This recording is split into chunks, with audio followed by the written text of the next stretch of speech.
My name is Chloe Vance.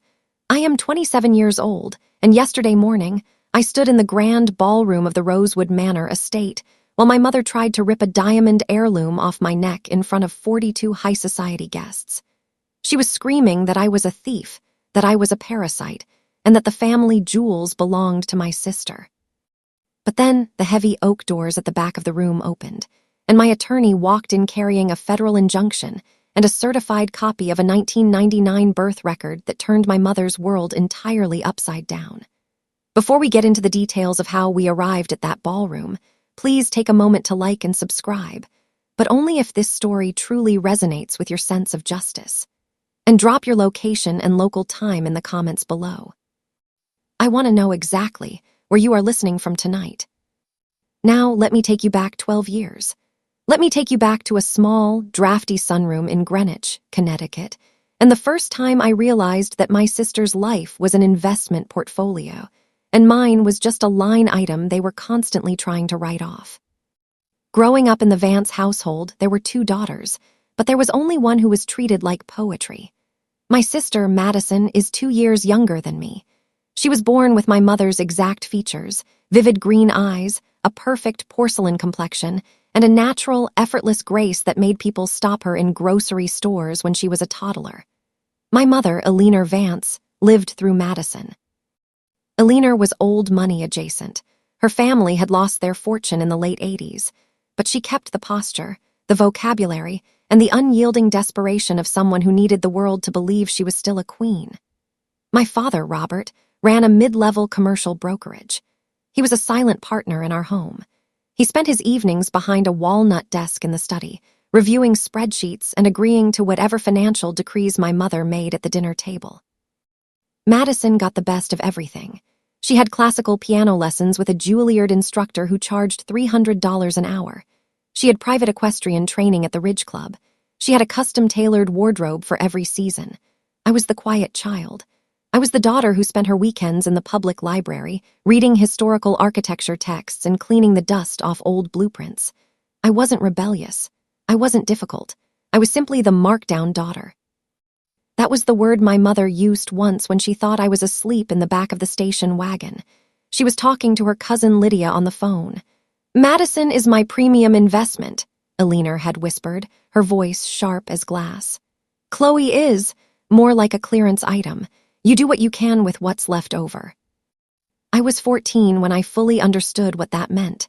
Here is a small, definitive example. For Madison's 16th birthday, my mother booked a private dining room at the yacht club for 60 people. She bought her a custom silk dress from a boutique in New York and surprised her with a brand new white convertible in the driveway. 3 months later, for my 18th birthday, my mother handed me a $50 gift card to a chain department store and a markdown sheet cake from the grocery store where the frosting had started to harden at the corners. The name on the cake had been scraped off and rewritten with my name in shaky green icing. It was a leftover from someone else's canceled order. My father didn't look up from his paper. Madison was on her phone, texting her friends about a beach party. I didn't cry. Not because it didn't hurt, but because I was already learning how to build a wall between my life and their validation. I poured everything into my education. I applied to the architecture program at Cornell University. I didn't ask my parents for help with the application fee.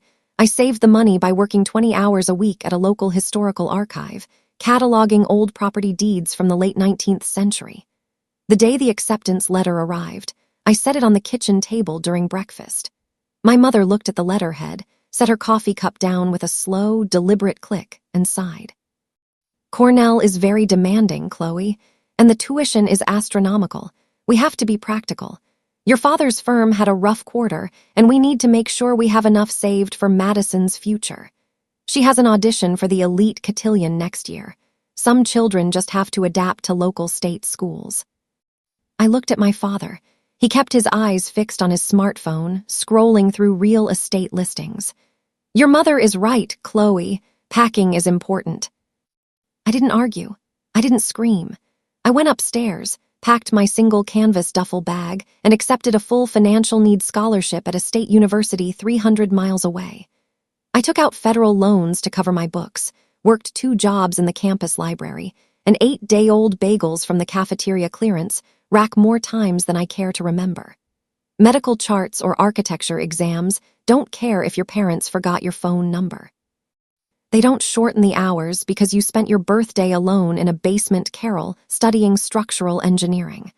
I worked like my life depended on it, because in a very literal way, it did. I graduated on time, magna cum laude, with a degree in historical preservation and structural engineering. No one from Greenwich came to the ceremony. My mother called me 2 days later to tell me that Madison had just been accepted into a private finishing program in Switzerland and that they were hosting a cocktail party for her that weekend. "We'd love to have you, Chloe, but I know how busy you are with your little projects. Just send a card if you can." I didn't send a card. I moved to Boston, took a position as a junior preservation consultant for a historical firm, and began saving every single dollar I could extract from my paycheck. I bought my furniture from estate sales. I repaired my own shoes. I built a modest life, brick by brick, with my own hands. I thought I had left their orbit entirely.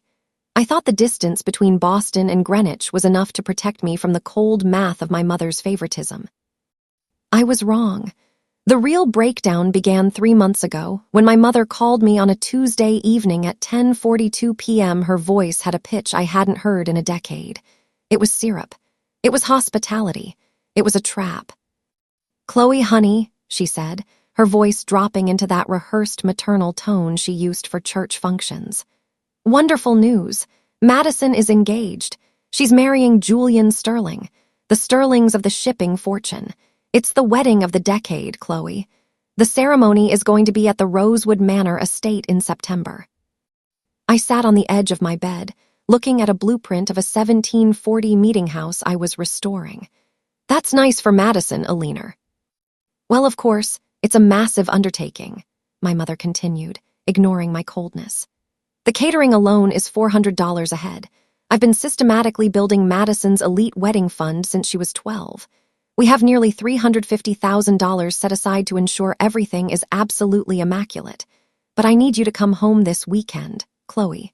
We're doing the initial fitting for the bridal party, and as her older sister, you need to be there.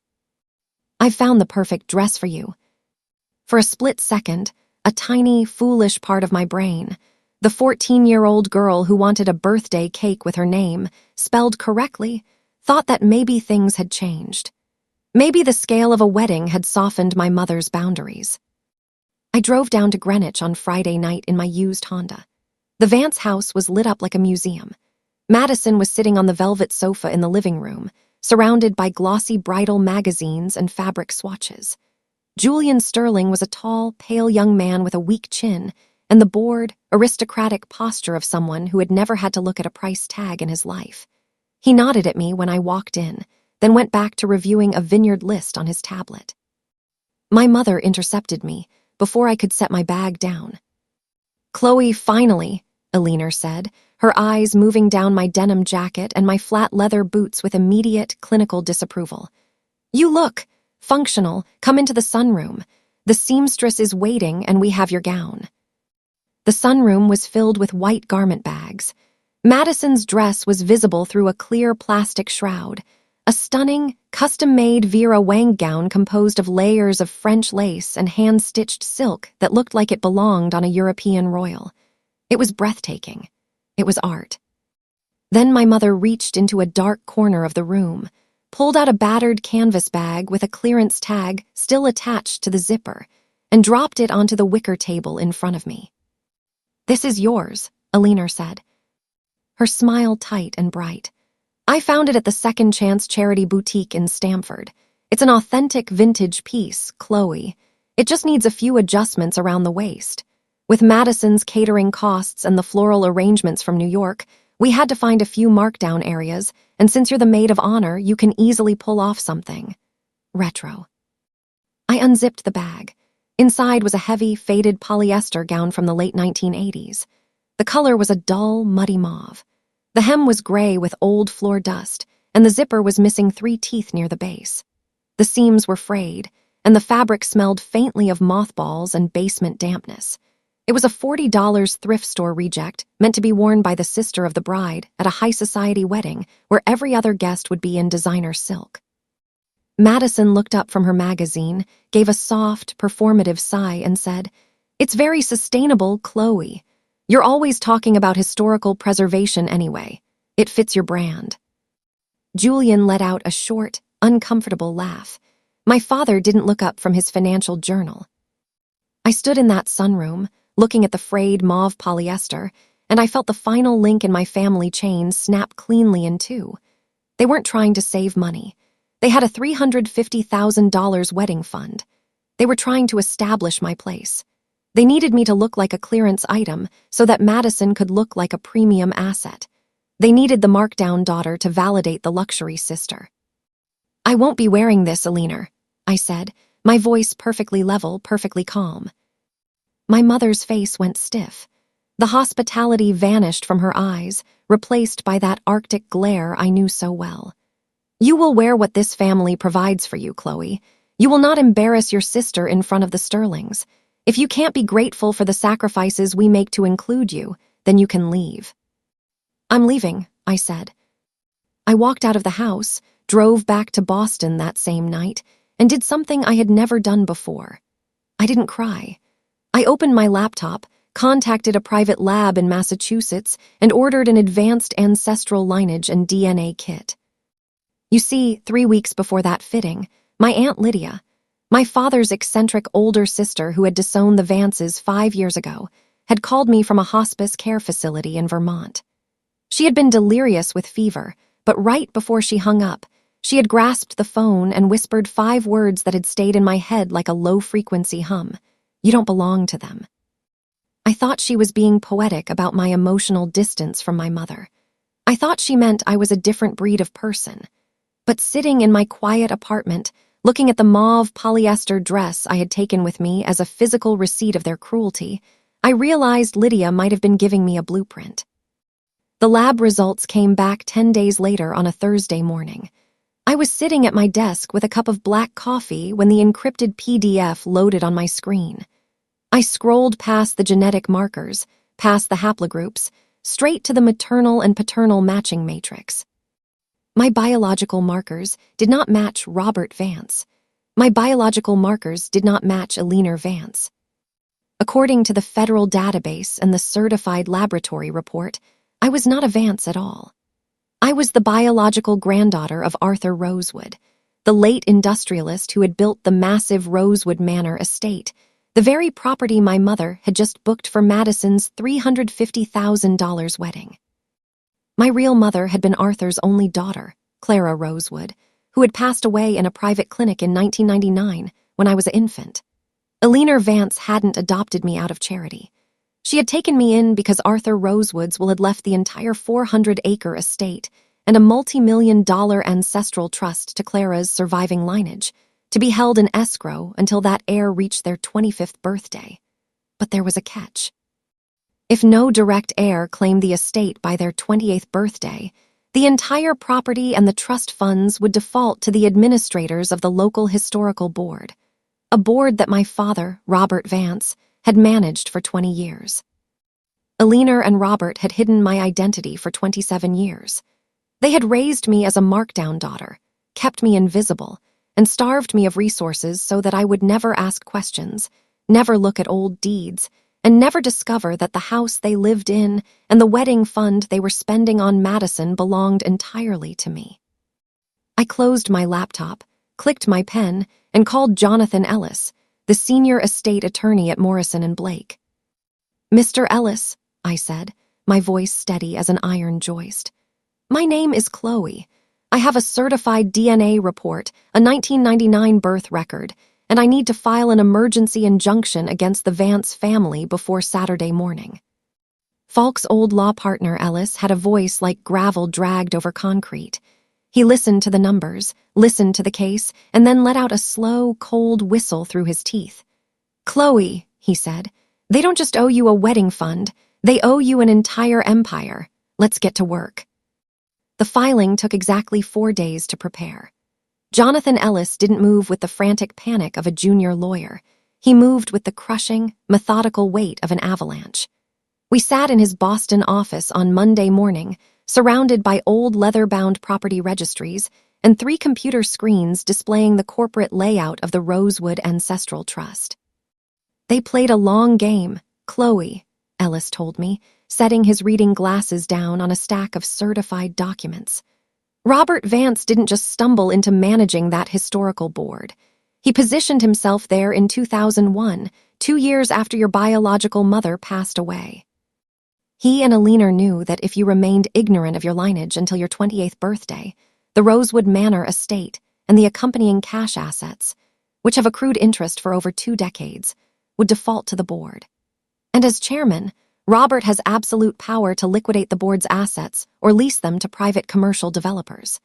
He was planning to sell the back 300 acres of your grandfather's land to a luxury resort group the week after you turned 28.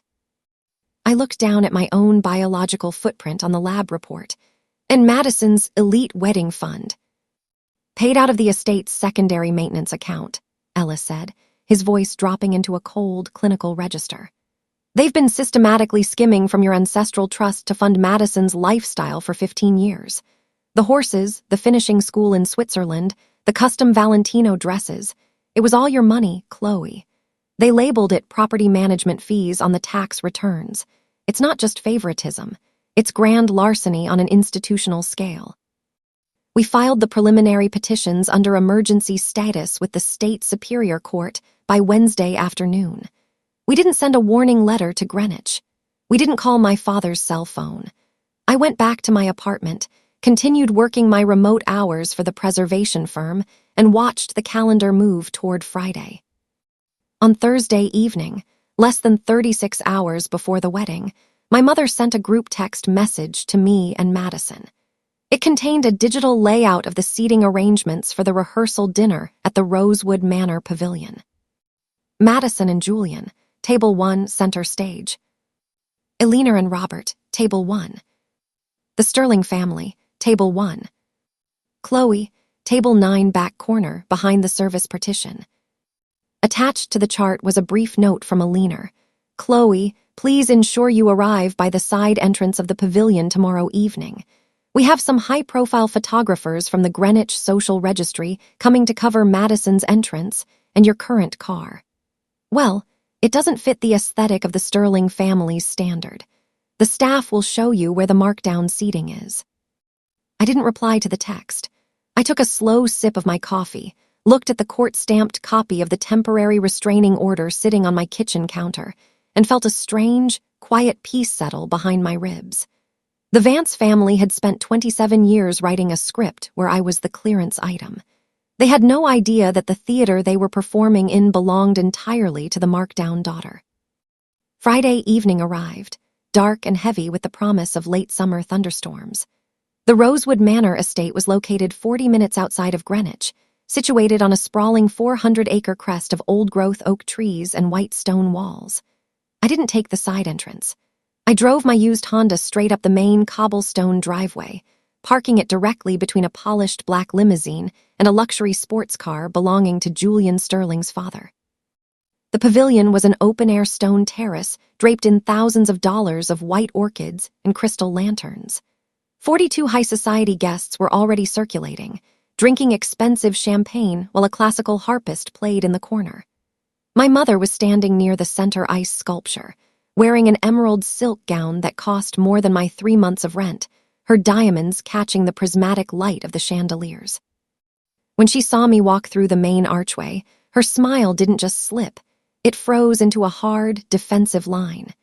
She stepped away from Julian's mother, grabbed my arm with fingers that felt like cold tweezers, and dragged me behind a limestone pillar. "What are you doing, Chloe?" Eleanor hissed, her voice trembling with furious restraint. "I told you to use the service entrance.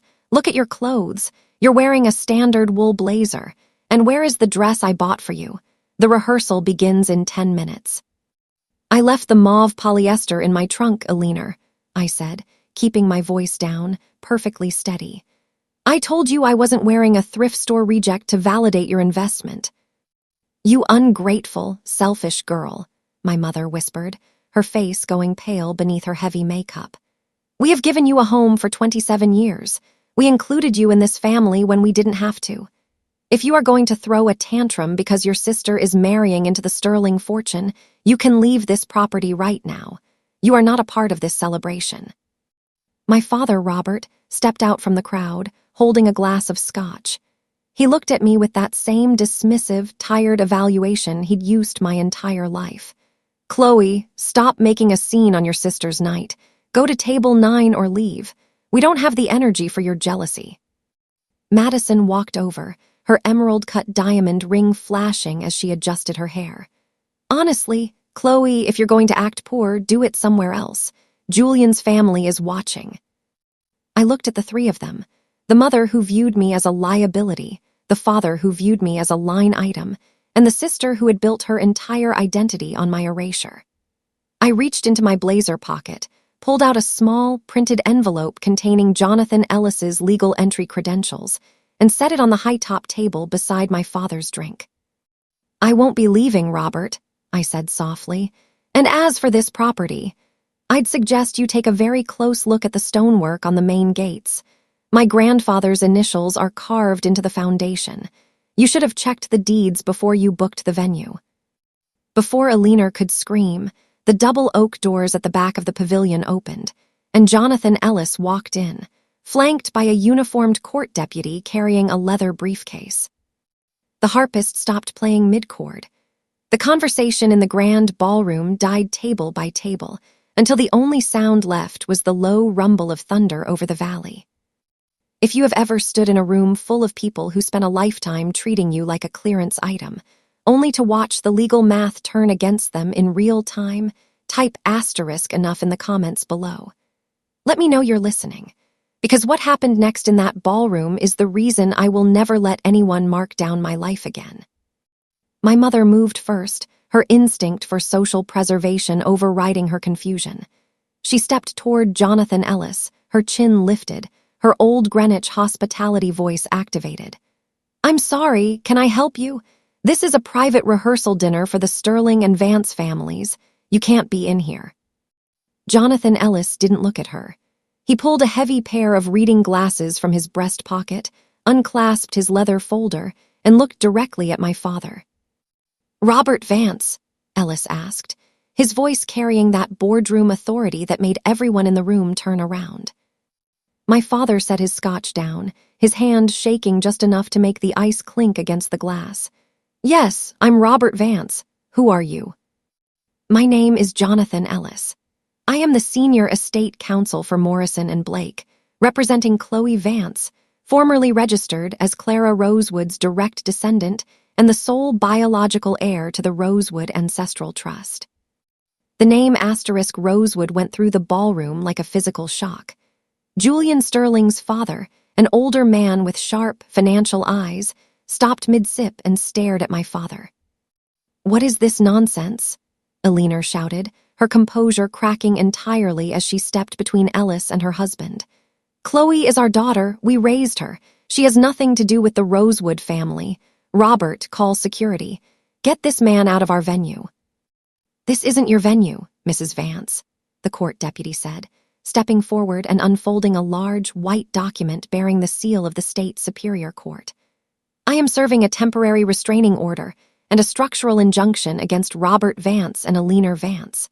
Effective immediately, all accounts associated with the Vance commercial brokerage and the local historical board are frozen pending a federal forensic audit of the Rosewood Ancestral Trust." Madison made a high, choking sound. She looked at Julian, then at my mother, her green eyes wide with sudden, dawning terror. "Mom, what is he talking about? What trust? My wedding fund is in that account. The floral deposit from New York clears tonight." "It won't clear, Miss Vance," Jonathan Ellis said clinically. "The $350,000 wedding fund was illegally extracted from a capital preservation account established for Chloe's maintenance in 1999. The fund has been locked by judicial decree. No further disbursements will be authorized." My mother turned on me, her fingers curling into claws, her face turning a mottled, furious purple. She took 3 steps toward me, her heels clicking violently on the limestone floor, and grabbed the small diamond pendant around my neck, the one my Aunt Lydia had given me for my high school graduation. "You ungrateful little parasite," Eleanor screamed, trying to rip the chain off my skin. "We fed you, we kept you under our roof, everything you have belongs to us. You are a thief." The court deputy immediately moved in, grabbing Eleanor's wrist and pulling her back with a firm, unyielding grip. "Ma'am, step away from the plaintiff. If you touch her again, you will be removed from this property in handcuffs." Julian Sterling's father stepped out from the center table, his face cold, his corporate posture shifting into alignment against my parents. "Robert, what the hell is this? You told me Madison's family owned the historical board's interest in this estate. You told me the lineage was clean. Who is this girl?" My father didn't answer. He sat down heavily in one of the gilded chairs at table 1, his hands flat on his knees, his face the precise color of wet paper. He looked up at me, not with anger, not with dismissal, but with that deep, structural fear a man gets when he realizes the load-bearing walls of his entire life have just collapsed. "Chloe," my father whispered, his voice cracking down the center. "Listen to me. We did it for the family. We had to protect the assets." "You didn't protect the assets, Robert," I said, looking down at him from the center of the ballroom floor. "You hid them. You treated me like a markdown item for 27 years so that I would never look at the deeds to my own mother's house. You paid for Madison's white convertible with my grandfather's interest checks. You put me at table 9 behind a service partition while you spent my inheritance on a shipping fortune wedding." The ballroom was completely silent. The classical harp stood empty in the corner. Through the floor-to-ceiling windows, the first flash of lightning hit the valley, illuminating the white limestone walls of Rosewood Manor, my manor. Eleanor was shaking her head, her pearl necklace twisted around her collarbone, her eyes darting around the room at the 42 high society guests who were already whispering, typing messages into their phones, and moving their chairs away from table 1. "This can't be legal," my mother whispered, her voice dropping into a desperate, hollow register. "We're your parents, Chloe. We gave you a name." "You gave me a clearance tag, Eleanor," I said, "and today the discount period is officially over." The silence that followed my mother's collapse wasn't the kind that settles gracefully. It was the heavy, suffocating silence of an empire rotting from the inside out. Julian Sterling's father didn't wait for the court deputy to clear the room. He stood up, adjusted his platinum watch, and looked down at my father with the cold, unyielding precision of an investor cutting a bankrupt stock. "The wedding is off, Robert," the senior Sterling said, his voice dropping like an iron safe through the pavilion floor. "My family has spent 3 generations protecting our reputation in the shipping registry. I will not have my son's name tied to a forensic audit, grand larceny, and a family that steals from its own blood to counterfeit an inheritance." "Jim, please," my mother wept, her emerald silk gown trailing on the wet flagstones as she reached for his sleeve. "It's a misunderstanding. Chloe is unstable. She's throwing a sibling tantrum because—" "My legal team checked the Superior Court registry 5 minutes ago, Eleanor," Jim Sterling interrupted, stepping back from her touch with open disgust. "The injunction is already active. The Vance brokerage accounts are completely frozen. You don't even have the liquidity to pay for the ice sculpture on that table, let alone a seat at our family's ledger. Julian, let's go."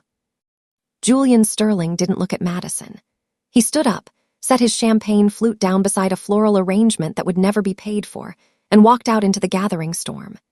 Madison let out a sharp, ragged scream, the sound of a girl whose premium future had just vanished into a rainy Connecticut night. She turned on me, her manicured nails digging into the white linen tablecloth as she ripped it off table 1, sending crystal glasses and orchid vases smashing onto the stone floor. "You ruined my life," Madison shrieked, her face twisted with a ugliness that no Swiss finishing school could ever erase. "You were supposed to be the markdown sister. You were supposed to stay in your cramped little apartment in Boston and let me have this. You're nothing but a fraud." "I'm not a fraud, Madison," I said, looking down at the broken glass at her feet. "I'm the landlord, and you've been living on my credit line for 15 years. Jonathan Ellis stepped between us, his leather portfolio firmly tucked under his arm. Mr. and Mrs. Vance, per Section 9 of the Judicial Decree, you have 48 hours to vacate the primary Vance residence in Greenwich, which was purchased with funds extracted from the Rosewood Trust in 2004. The property has been placed under a statutory receivership. If you or your daughter attempt to remove any assets, fixtures, or heirloom items from that house, the deputy will execute an immediate arrest warrant. My father didn't argue. He didn't look at my mother, who was now sitting flat on the wet stone, her mascara bleeding down her cheeks in dark, ruinous stripes. He stood up slowly, walked toward the parking lot with his head down, and let the storm swallow his silhouette. He was a broker who had spent his career calculating risks, and he knew that when a structural injunction lands, there are no remaining margins to negotiate. I walked out of the Rosewood Manor pavilion through the main entrance, my heels clicking a steady, unhurried rhythm against the limestone steps. The rain was coming down in long, gray sheets now, washing the dust off my used Honda. Jonathan Ellis opened the passenger door for me, his silver hair catching the glow of the dashboard lights. "What happens now, Chloe?" he asked as the engine turned over. "Now we go to the archive," I said, looking out at the 400-acre estate that finally bore my real name. "We have 27 years of receipts to audit." Over the next 3 weeks, the consequences fell like dominoes, and each one made a sound that resonated through the Greenwich Social Registry. The State Superior Court's forensic team spent 14 days digging through the Vance commercial brokerage accounts. They uncovered a network of systemic extraction that went far deeper than Madison's $350,000 elite wedding fund. Robert Vance had used the Rosewood Ancestral Trust as a personal credit line since 2002. He had used it to clear his firm's bad quarters, to pay the property taxes on their Greenwich home, and to fund the equestrian club memberships that Eleanor insisted were mandatory for Madison's premium social placement. The total amount of unauthorized capital extraction was calculated at $2.4 million asterisk. Because the funds had been taken from an estate designated for a minor child under a federal trust structure, the State Attorney General's office opened a criminal investigation for bank fraud and identity theft. My father received a formal target letter from the prosecutor on a Tuesday morning, the exact day of the week my mother used to send me lists of things I wasn't allowed to touch. Faced with a federal indictment, Robert Vance did what he always did behind his walnut desk. He looked at the math and cut a deal. He signed a full confession detailing Eleanor's involvement in the forgery of the 1999 birth records and agreed to transfer his remaining corporate shares to my legal team in exchange for a reduced sentence recommendation. He is currently facing 4 to 6 years in a federal correctional facility. The Greenwich house was liquidated by the court receiver 3 weeks later. Eleanor and Madison were evicted on a Thursday afternoon. I wasn't there to watch them carry their designer suitcases to the curb, but my HR director, who had assisted with the corporate transition, sent me a single photograph from the street. The photo showed my mother standing next to 3 black garbage bags on the sidewalk, her emerald Valentino gown packed into a plastic container, her face white and hollow as the moving truck pulled away. They had spent 27 years trying to make me look like a clearance item, only to end up sitting on the discount rack of their own design. Madison didn't go to Switzerland. Her enrollment was canceled when the trust accounts were locked, and the shipping fortune she had banked her entire life on vanished permanently. She took a position as a sales assistant at a mid-level boutique in Stamford, the very town where my mother had bought my second-hand mauve polyester dress. The irony was a clinical fact, recorded in the public record. I didn't stay in Boston. I moved into a small, sunlit office in the eastern wing of Rosewood Manor. The grand ballroom remained empty, the white orchids cleared away, the broken glass replaced with historic oak flooring that my grandfather had installed in 1965. I didn't use the Ancestral Trust to buy a luxury convertible or designer clothes. I established the *Rosewood Historical Restoration Foundation *, a nonprofit trust dedicated to preserving early American architecture and providing financial needs scholarships for students from difficult family situations who need ground to stand on. My mother called me once from an unknown number in late October. Her voice didn't have the syrup anymore. It was thin, cracked, and completely emptied of the old money authority she had used as armor for 3 decades. "Chloe, please," she whispered, her voice competing with the sound of traffic in the background.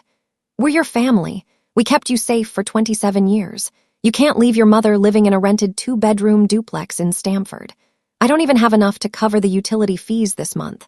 Madison is working 40 hours a week and her hands are. She's exhausted, Chloe. Can't we just settle this like responsible families?" I looked at the blueprint of my grandfather's estate layout lying on my desk. I thought about the sheet cake with the green icing scraped off. I thought about the sunroom where the mauve polyester gown had been dropped onto the wicker table like a verdict on my worth. "We are settling it like a responsible family, Eleanor," I said, my voice level, calm, and entirely devoid of anger. "We're using the law. You signed away your right to negotiate my worth when you put my life on the clearance rack. I don't hate you, but boundaries aren't revenge. They're just architecture, and your lease on my life has officially expired." I hung up the phone, set it face down on the walnut desk, and walked out onto the stone terrace. The autumn air was clean and cold, moving through the old-growth oak trees with a sound that held no further secrets.